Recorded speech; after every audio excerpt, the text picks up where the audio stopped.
close your eyes and let your mind travel to a land of ancient stone and whispering snow. A world where mountains scrape the sky and legends sleep beneath the soil. This is the story of a prophecy forgotten by time and a soul chosen by the gods.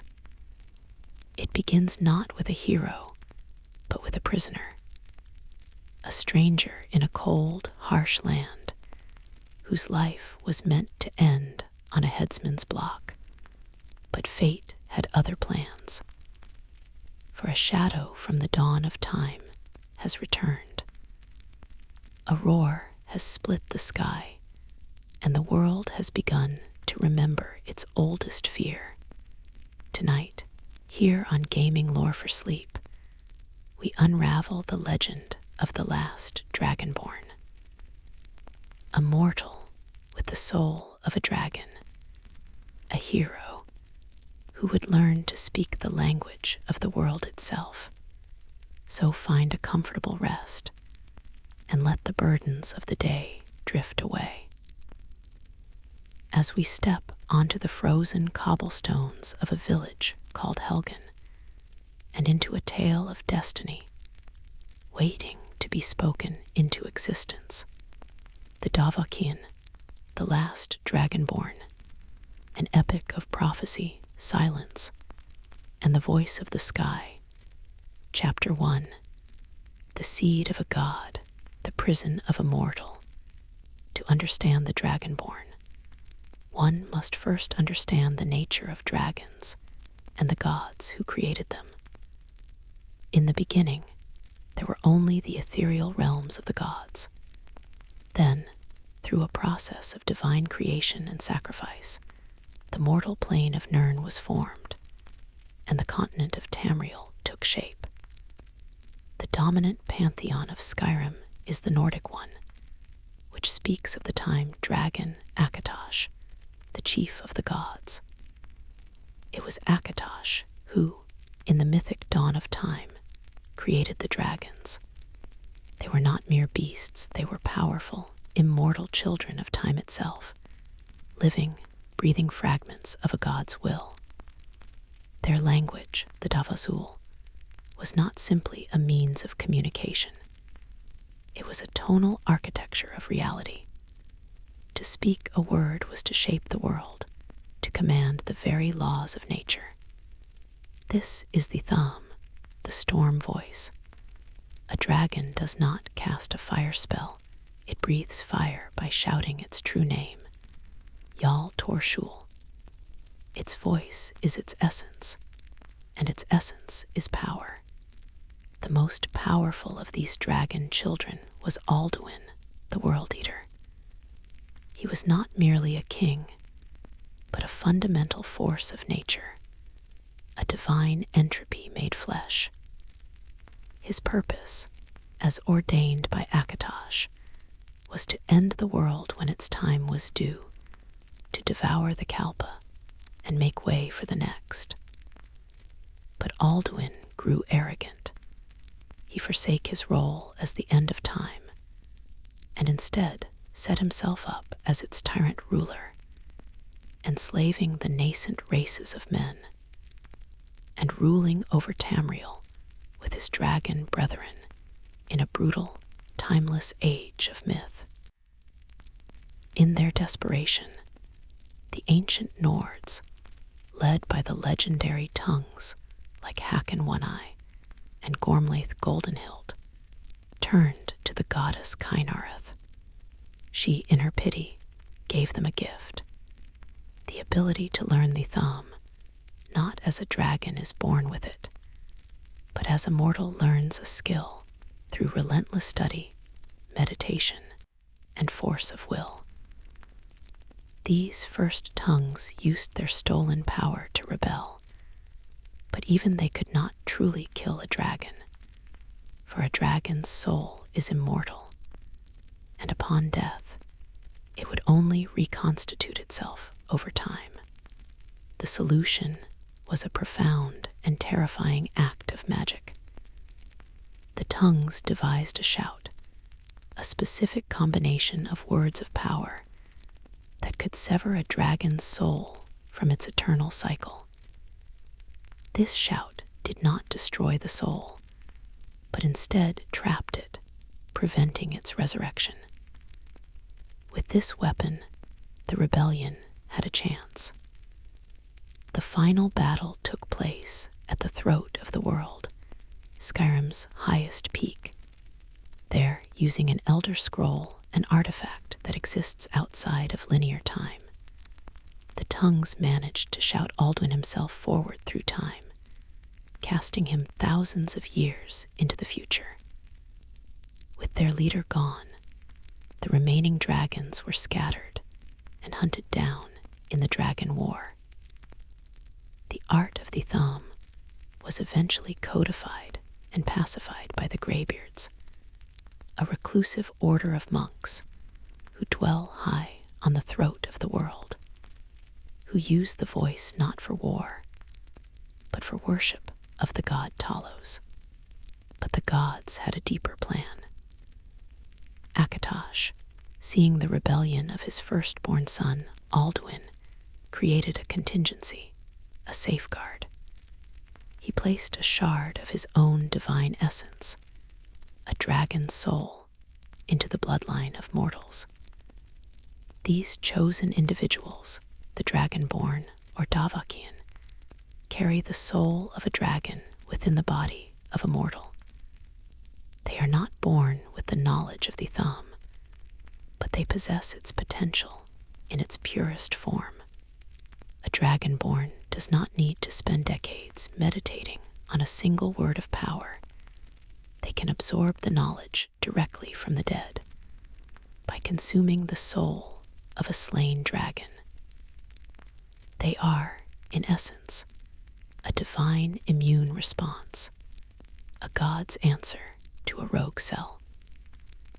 The most famous Dragonborn was Talos of Atmora, who rose from mortal general to become the god Tiber Septim, founder of the empire. For centuries, the Dragonborn emperors of the Septim bloodline ruled Tamriel, their right to the throne legitimized by their divine blood and their ability to wear the amulet of kings. But the line was shattered, the amulet destroyed, and the Dragonborns faded into legend. The world believed the age of such heroes was over. Our story begins in the most mundane way imaginable, with a prisoner. You, the listener, can picture yourself in this role. You are nobody special. A mercenary, a thief, a farmer caught in the wrong place, a pilgrim who took a wrong turn. Your past is a blur. Your future seems non-existent. You are riding in a rickety wooden cart, your hands bound, jostling along a muddy road through a harsh, beautiful land of soaring pine forests and rugged, snow-capped mountains. This is Skyrim. The air is cold and sharp in your lungs. In the cart with you are a nervous horse thief named Lockyer, and a stoic, handsome man in fine, albeit torn, clothes, Ulfric Stormcloak, the Jarl of Windhelm, leader of the rebel faction that bears his name. You have been caught in an imperial ambush, mistakenly identified as part of the Stormcloak rebellion. Your crime is irrelevant. You are simply in the way. The cart arrives at the small, rustic village of Helgen. The mood is grim. The Imperial Legion is preparing an execution. As your name is called from a list, a name that is yours, but feels distant on the lips of a stranger, you are pushed towards the chopping block. The world narrows to the grain of the wood, the basket waiting for your head, the cold, impersonal face of the executioner. You see the headsman's axe rise, a glint of steel against the gray sky. This is the end of your anonymous, insignificant life, and then the world ends instead. A shadow darker than any cloud falls over Helgen. A roar deeper and more primordial than any sound you have ever heard splits the sky. It is not a sound of mere anger. It is a sound of authority, a shout that shakes the very foundations of the world. A massive, black shape, scales like polished obsidian, wings that blot out the sun, descends upon the village. It is Alduin, the World Eater, cast out of time and returned to his rightful age. The ensuing chaos is absolute. Fire rains from the sky. Towers crumble. Soldiers and rebels alike are incinerated mid-battle, their political squabbles rendered utterly meaningless in the face of a myth made real. In the panic, you are cut loose by a sympathetic imperial captain Hadvar. Or perhaps you follow the Stormcloak Ralof. The choice is irrelevant to the grand design. Your only goal is survival. You run through a village turned into a vision of hell, dodging falling timbers and jets of dragonfire. You flee into a crumbling keep, diving into the dark, cold safety of the earth as the world burns above you. This escape through Helgen Keep is your birth into this new, terrifying world. You shed your old identity like a skin. You are no longer the prisoner. You are the sole survivor. You are the one who lived when a god of destruction returned. And you carry within you, silent and dormant, a seed of the very same power. Chapter 2. The Whisper of the Stones. Emerging from the caves and ruins beneath Helgen, you step into a Skyrim that has fundamentally changed. The air itself feels different, charged with a forgotten energy. The news of the dragon attack spreads, but it is met with skepticism and fear. Dragons are creatures of fable, of ancient, dusty tomb carvings. Their return is an impossibility that shakes the Nordic people to their core. Your journey, initially, is one of simple survival and delivery. You are tasked with traveling to the great city of Whiterun, the central hub of the plains, to inform the Jarl, Balgruf the Greater, of the catastrophe at Helgen. The road there is your first true taste of this land. You see the majestic, cloud-piercing peak of the throat of the world, a permanent, silent sentinel watching over the province. You feel the crisp breeze of the tundra. See the ancient, crumbling forts that speak of long-forgotten wars, and hear the whispers of the common people of the Civil War between the Imperial Legion and the Stormcloaks, of bandits, of ghosts and witches in the woods. It is a world alive with its own struggles, unaware that its ancient, ultimate struggle has just begun. In Whiterun, Jarl Balgruf, a pragmatic and fair leader, is rightly alarmed by your news. He tasks you with aiding his housecarl, Irilith, and a small contingent of guards in investigating a rumor that a dragon has been sighted near the old watchtower of the Western Watchtower. When you arrive, you find the tower a smoldering ruin, the guards terrified. And then it returns. The dragon, a lesser cousin of Alduin named Myrmilnir, descends from the clouds. The battle is frantic, chaotic. You fight with the skills you have, a sword, a spell, an arrow. It is a desperate struggle against a creature of legend. And then, as Murmelnir falls, his massive, scaly body crashing to the earth, something impossible happens. A warmth gathers in the dragon's corpse, a light that is not of fire. It streams from the fallen beast, a river of ethereal energy, and it flows not around you, but into you.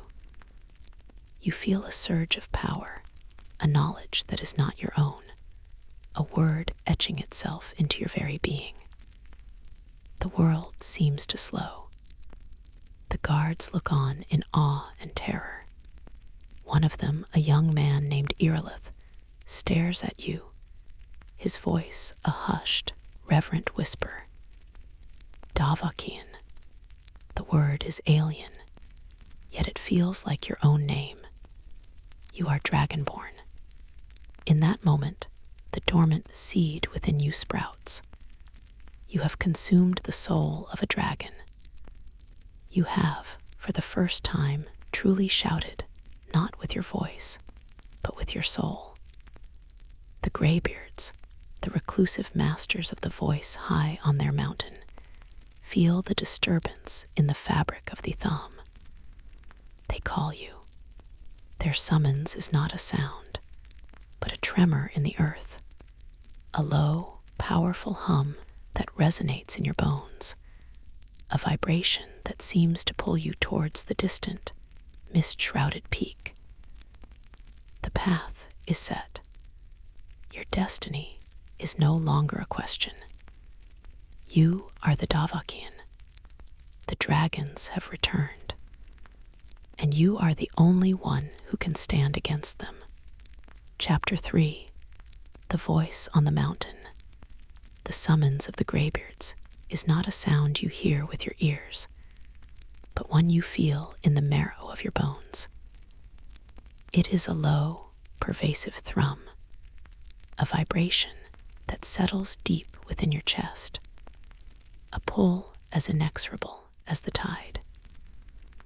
It guides you away from the bustling plains of Whiterun, towards the colossal, snow-capped pillar of the throat of the world. The journey to the monastery of High Hrothgar is a pilgrimage in itself, a climb of 7,000 steps through a landscape that feels increasingly detached from the mundane world below. The air grows thin and cold, the wind whispering secrets through the ancient, gnarled pines. Carved stone tablets line the path, etched with the wisdom of ancient tongues, speaking of the nature of the voice, of discipline, and of the peace that comes from understanding rather than dominating power. You pass other pilgrims, silent and hooded, their faces etched with a reverence you are only beginning to understand. The higher you climb, the more the world of civil wars and petty squabbles fades into a distant, hazy dream, replaced by a profound, echoing silence. High Hrothgar is not a castle, but a sanctuary hewn from the living rock of the mountain itself, ancient and austere. Inside, the air is still and cold, scented with aged stone and burning incense. Here, you meet the Greybeards. They are 4 old men, draped in simple gray robes, their faces lined with age and wisdom. They do not speak in the common tongue. Their voices are too powerful, too world-shaking for casual conversation.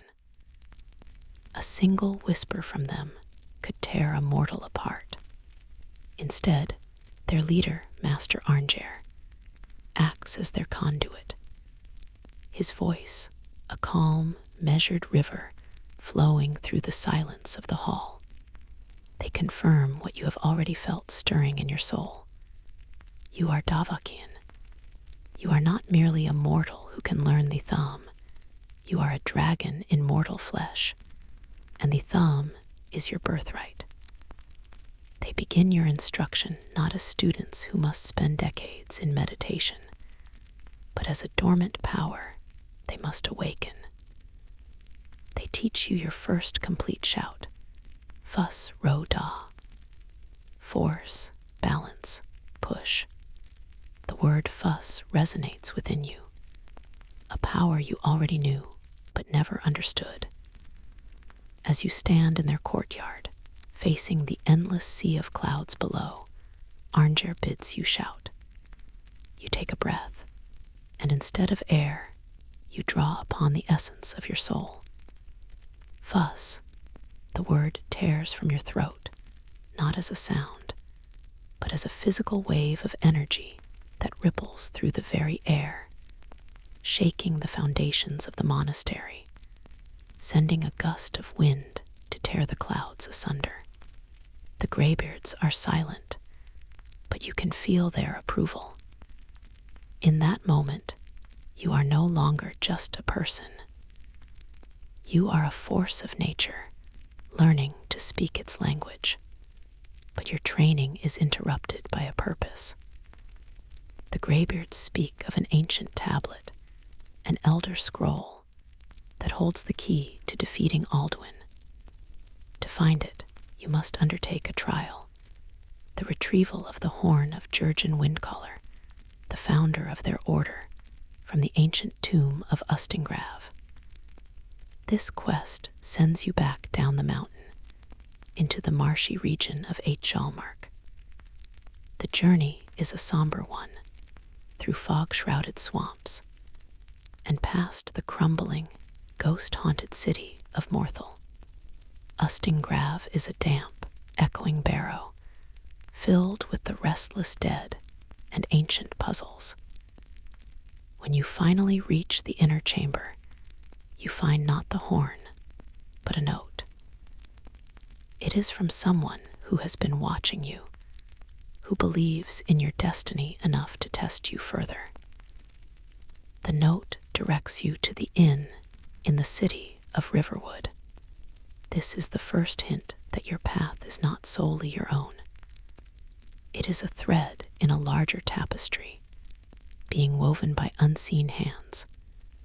You follow the thread, and in the quiet Riverwood Inn, you meet her, Delphine.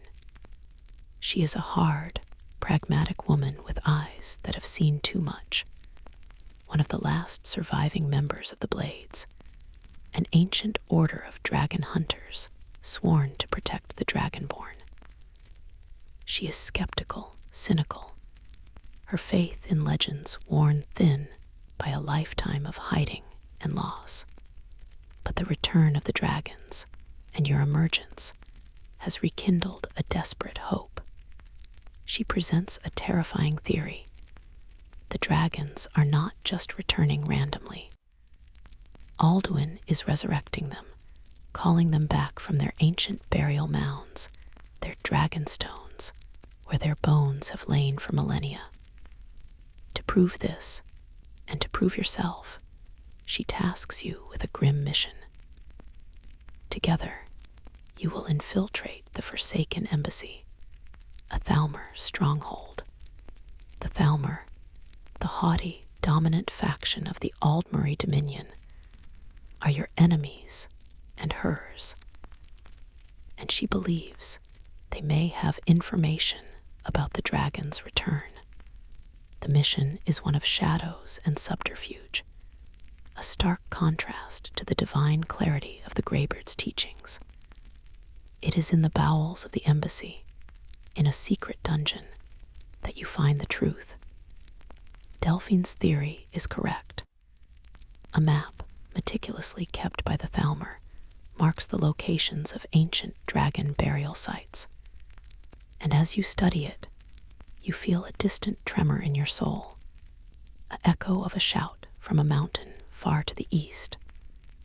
A dragon has been raised at one of the sites, Cainus Grove. You and Delphine ride there with urgency, arriving as the sky darkens, and a vortex of energy swirls above a great burial mound. You watch, hidden, as Alduin himself descends. His voice booms, a complex, soul-wrenching shout that reaches into the earth, and commands the bones within to be whole once more. The ground erupts, and a skeletal dragon, Solaknir, rises from its grave, flesh and scale weaving themselves back onto its frame until it stands restored, a creature of ancient terror reborn. It bows to Alduin, and the World Eater speaks, confirming his plan to regain his lordship over the world. There is no more doubt. The prophecy is in motion. Alduin is restoring his army, and the only way to stop it is to find the one thing that can reveal his weakness, the Elder Scroll. Your path leads you to the College of Winterhold, the last bastion of magical study in Skyrim, perched precariously on the edge of the sea. The mages there speak of a legendary, all-seeing savant who dwells in the isolated Septimus Cygnus outpost, a man driven mad by his attempts to read the unknowable. You find him in his icy cave, muttering to a locked dwarven box. He tells you that the scroll you seek is hidden in the Dwemer ruin of Ulftand, but it is locked away by magic even he cannot breach. The only way to open the way is with a special runed lexicon, which he gives you. Your descent into Ulftand is a journey into a different kind of ancient past, not of dragons and Nords, but of the long-vanished Dwemer, a race of deep elves who mastered technology so advanced it was indistinguishable from magic.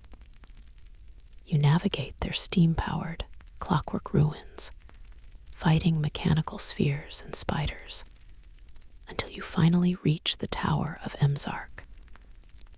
There, in a chamber of celestial orreries and crystalline machinery, you place the lexicon, gears the size of houses grown to life. Metal arms move with impossible precision, and from a hidden aperture, the Elder Scroll is presented to you. It is not a scroll of parchment, but a cylinder of etched metallic sheets that seem to contain a swirling, captive galaxy within. To look upon, it is to feel your mind stretch towards infinity, to see time not as a river, but as a vast, interconnected sea. This is the artifact that the ancient tongues used to cast Alduin forward in time, and now you must use it to cast him out of it. The Greybeards instruct you to bring the scroll to the time wound, a scar in reality itself, left on the very peak of the throat of the world where Alduin was first banished. The climb to the summit is the final leg of your pilgrimage, through blizzards that feel like the wrath of the mountain itself. At the peak, you stand at the wound, a shimmering tear in the fabric of the world.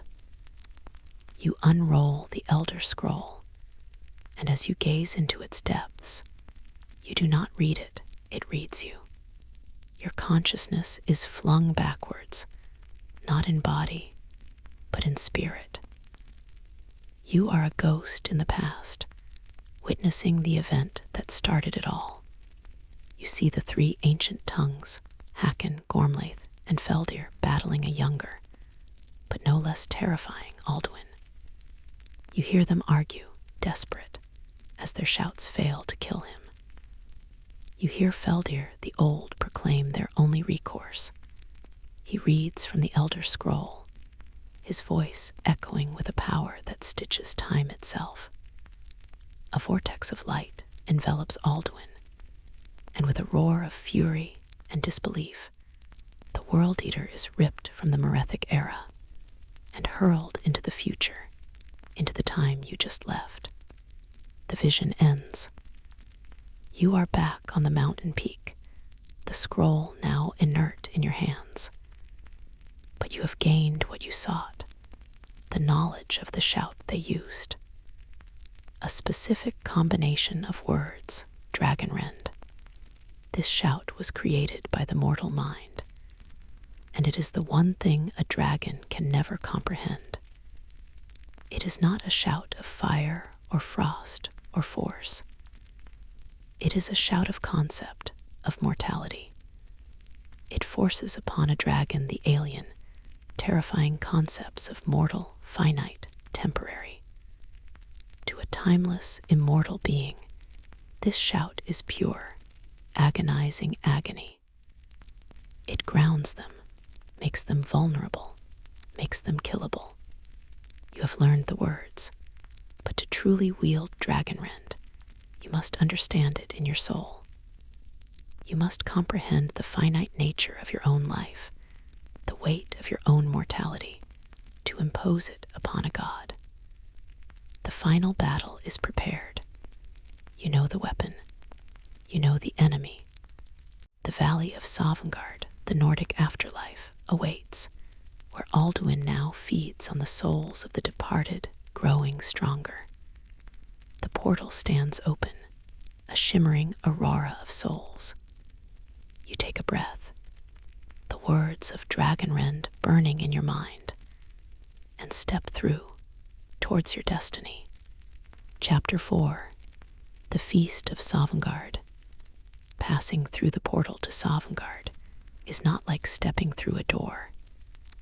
It is an unraveling. The solid stone of the throat of the world dissolves into a swirling, ethereal mist. For a moment, there is no sound, no sight, only a feeling of profound weightlessness, as if you are a single note in a silent song. Then, the world reknits itself, and you find yourself standing in a place of myth. Sovngarde is not a land of soil and stone, but of light and memory. The ground beneath your feet is firm, yet seems to be made of solidified auroras. A perpetual twilight glow hangs in the air, emanating from no visible sun or moon. The sky is a tapestry of swirling, star-dusted nebulae in shades of deep purple and gold. In the distance, the great mead hall of Shore, the Hall of Valor, rises with impossible grandeur, its timbers carved from the bones of ancient mountains, its roof thatched with golden light. The air is thick with the scent of roasting meat, honeyed mead, and eternal frost. This is the promised reward for every Nord who dies with a sword in hand and courage in their heart. But this paradise is corrupted. A thick, choking mist, the very breath of Alduin's malice, blankets the land, obscuring the path to the hall. Within this fog, you are not alone. Lost souls wander, spectral and confused, their forms flickering as Alduin's presence feeds upon their essence. They are the forgotten, the ones who lost their way even in death. Their whispers are a symphony of regret, a low hum that underscores the grandeur of the afterlife. They reach for you, not with malice, but with a desperate longing for direction. As you navigate the mist, a figure emerges, clearer and more solid than the rest. It is a ghost, but one whose spirit burns with an undimmed fire. He introduces himself as Tsune, the Nordic god of trials and the shield thane of Shore. He is the guardian of the bridge to the Hall of Valor, a massive, imposing figure clad in spectral, ancient armor. He does not bar your path out of spite, but out of sacred duty. To enter the hall, you must prove your worth not through birthright, but through strength of arms. The battle with Tsune is not one of hatred, but of respect, a ritual combat under the eyes of the gods. Your victory earns you a grunt of approval from the stoic deity and passage across the Rainbow Bridge, Junnel. Pushing open the massive doors of the Hall of Valor is like stepping into the heart of a great, joyful roar. The sound is a physical force, the clashing of tankards, the booming laughter of giants, the resonant songs of heroes who have lived 1,000 lifetimes. The hall is vast, its ceiling lost in a haze of hearth smoke and divine light. At long tables, the greatest heroes of Nordic history feast and brag and relive their glorious deaths. Here is Usgrammer, the ancient harbinger who shattered the snow elves, his voice a rumble of falling glaciers. There is Jurgen Windcaller, the founder of the Greybeards, sitting in calm, silent contrast to the boisterousness around him. And then 3 figures detach themselves from the throng and approach you. They are the very heroes you witnessed in your vision at the Time Wound: Hakon One-Eye, Gormlaith Goldenhilt, and Feldir the Old. They have been waiting for you, their rest in the hall punctuated by the knowledge that their work was unfinished. Their forms are strong, their eyes clear. They do not see you as a replacement, but as the culmination of their ancient struggle. Gormlaith claps you on the shoulder, her grin fierce. So the last Dragonborn arrives. The jaws of oblivion await, and we shall be your teeth. The plan is simple, an echo of the past, but with a new hope. They will lead you through the mist to where Alduin perpetually circles, gorging himself on the lost souls. Together, the 4 of you will trap him and bring him down. As you stride out of the hall, the 3 ancient tongues at your side, the mist itself seems to part in reverence. You feel the weight of centuries on your shoulders, not as a burden, but as a mantle. You find Alduin in a great clearing in the mist, a tyrant in his feeding ground. He is larger here, more terrible, his scales drinking the light of Sovngarde itself. He sees you and roars, and this time, the roar is not just one of fury, but of recognition. Dovahkiin. His soul is the final one I require to make this world my own again. The battle begins. Hakon, Gormlaith, and Feldir spread out, their own lesser shouts harrying the World Eater, drawing his ire. Blasts of fire and frost that could level cities scorch the ethereal ground. But you are the key. You stand your ground, and as Alduin dives towards you, you fill your lungs with the very concept of an ending. You shout, not with sound, but with meaning. Frul. The words mortal, finite, temporary strike Alduin like a physical blow. He shrieks, a sound of pure existential terror. The timeless nature of his being rebels against the forced understanding of an end. He crashes to the ground, grounded, vulnerable. For the first time, he can truly be harmed. The 3 heroes press the attack, and you join them, your blade or your spells finding purchase in his scaled hide. It is a long, brutal struggle, a dance of death under the timeless sky of the afterlife. Finally, with a combined assault, you strike the final blow. Alduin does not dissolve into energy as other dragons do. He shatters. His form cracks like obsidian, exploding into a shower of black motes that are then scoured away by the cleansing light of Sovngarde. The mist begins to dissolve, and the lost souls, now freed, sigh with relief and begin their final, peaceful journey to the Hall of Valor. There is no grand explosion, no world-shaking tremor. The end of the World Eater is a quiet unmaking. A silence falls, deeper and more profound than any you have ever known. It is the silence of a threat that has existed since the dawn of time, finally, irrevocably extinguished. You stand there, panting, the echoes of the thumb fatting from your soul. Soon appears once more. He offers you a choice.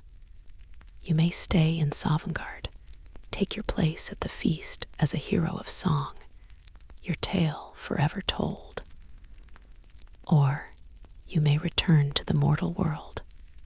Your destiny is fulfilled, but your life is not yet over. The choice is yours alone. You look back at the Hall of Valor, a place of eternal reward. Then you look at the portal, leading back to the struggles, the beauty, the fleeting mortality of Tamriel. You think of the friends you have made, the quiet sunsets over Lake Ilinalta, the whisper of the pines in the Pale. You choose life.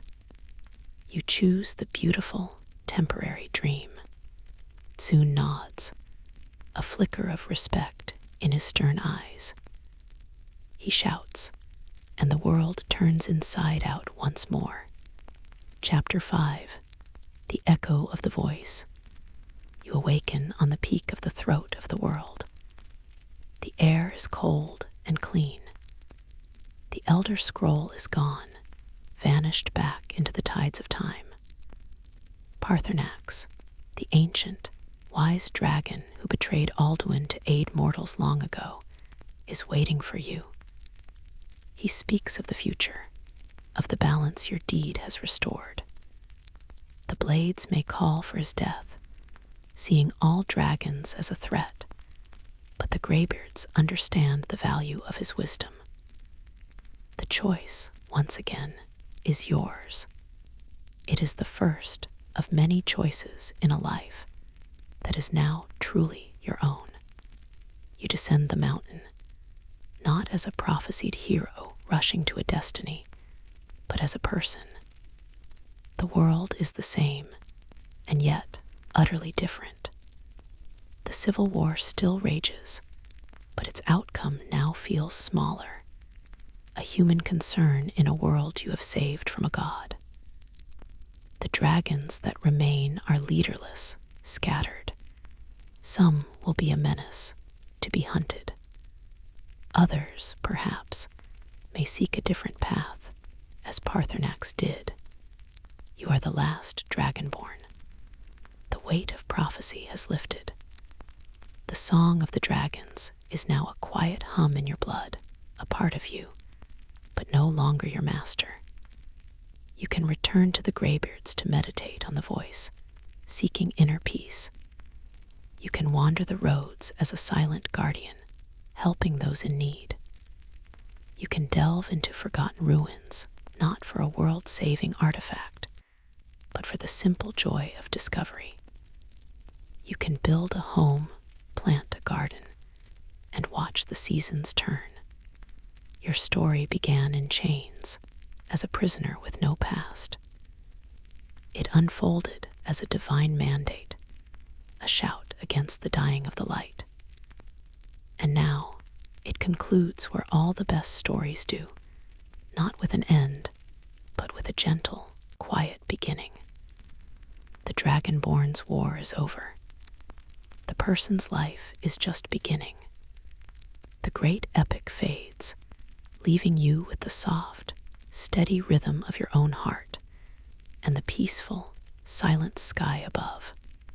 And so, the echo of the thumb fades into the mountain mist.